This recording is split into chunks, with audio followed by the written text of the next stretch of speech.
My name is Megan Nash, and this is my application of surface and cross-sectional anatomy video.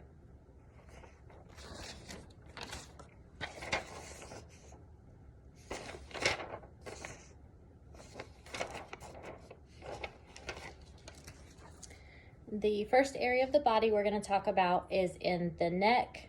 So in the neck, we can find the lymph nodes, which are on either side of the neck. In the middle, we find the trachea. So the lymph nodes are on either side of the trachea. Another landmark would be the mandible, which is the chin, and also the jugular notch, which is down below the trachea. So you have the lymph nodes on each side. So you would palpate the lymph nodes. This can be used to identify lymphadenopathy in patients for malignant or infectious reasons. And this is part of the lymphatic system. The next area of the body is the radial pulse, which can be found in the wrist. So you will, the landmarks you will look for are the styloid process on the side of the wrist and the flexor tendons down the middle. On each side, or on the lateral side of the wrist, you will find the radial pulse, and you can count the radial pulse to determine heart rate and heart rhythm, and this is part of the cardiovascular system.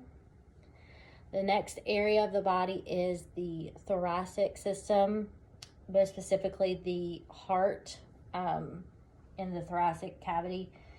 So you would use this to listen for heart sounds. So you have the aortic valve, the pulmonic valve, the tricuspid valve, and the mitral valve. And listening in these specific areas can give you a good idea of a patient's heart rate, and listen for any abnormalities with the heart beating and the heart rhythm. And this is part of the cardiovascular system. The next area of the body is going to be in the abdomen. So in the abdomen, our landmarks are going to be the belly button, which is the umbilical region. And you have your right upper quadrant, right lower quadrant, left upper quadrant, and left lower quadrant.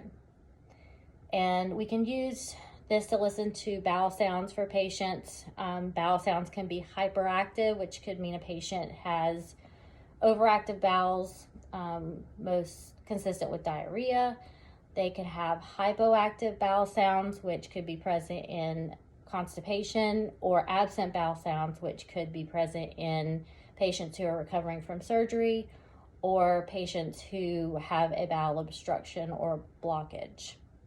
And this is the gastrointestinal system. The last area of the body is going to be in the arm, and this is going to be the median cubital vein, which runs here. The landmarks we can use are the biceps brachii muscle, which is up here, and the median cubital fossa, which is the middle of the arm.